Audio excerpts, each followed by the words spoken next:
ഉമ്മയുടെ കാലിൻ്റെ കീഴിലാണ് സ്വർഗം എന്ന് മുത്തറസൂല് പറഞ്ഞത് വെറുതെ ഇല്ലടോ.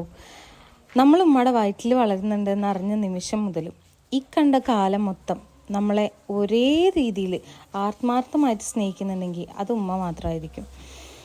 ആ ഉമ്മയുടെ കണ്ണൊന്ന് നനയിച്ചു കഴിഞ്ഞ് കഴിഞ്ഞാൽ നമ്മൾ പിന്നെ ജീവിതത്തിൽ ഒരു ബിഗ് ഫെയിലിയർ ആണെന്നാണ് അതിൻ്റെ അർത്ഥം. കണ്ണില്ലാത്തപ്പോഴേ കണ്ണിൻ്റെ വില അറിയുള്ളൂ എന്ന് മനസ്സിലാക്കുന്ന പോലെ ഉമ്മമാരുള്ള കാലമാണോ നമ്മുടെ ഏറ്റവും അടിപൊളി കാലം. ഉമ്മമാരില്ലാതാവുന്ന കാലം വരുമ്പോഴേ നമ്മുടെ ലൈഫിൽ ഉമ്മമാർ എത്രത്തോളം പങ്ക് വഹിച്ചിട്ടുണ്ട് എന്നുള്ളത് നമുക്ക് മനസ്സിലാവുള്ളൂ. റബ്ബിർഹംഹുമാ കമാ റബ്ബിയാനി സഗീറ എന്നുള്ളത് വെറുതെ ഒരു പ്രാവശ്യമൊന്നുമല്ല, ജീവിതത്തിൽ 1000 പ്രാവശ്യം അല്ല, ഒരു ദിവസത്തിൽ 1000 പ്രാവശ്യം പറഞ്ഞാൽ പോലും നമുക്ക് മതിയാവില്ല.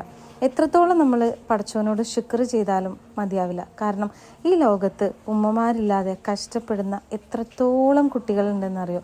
ഉമ്മമാരുടെ സ്നേഹം കിട്ടാതെ ജീവിക്കുന്ന എത്രത്തോളം കുട്ടികളുണ്ട്.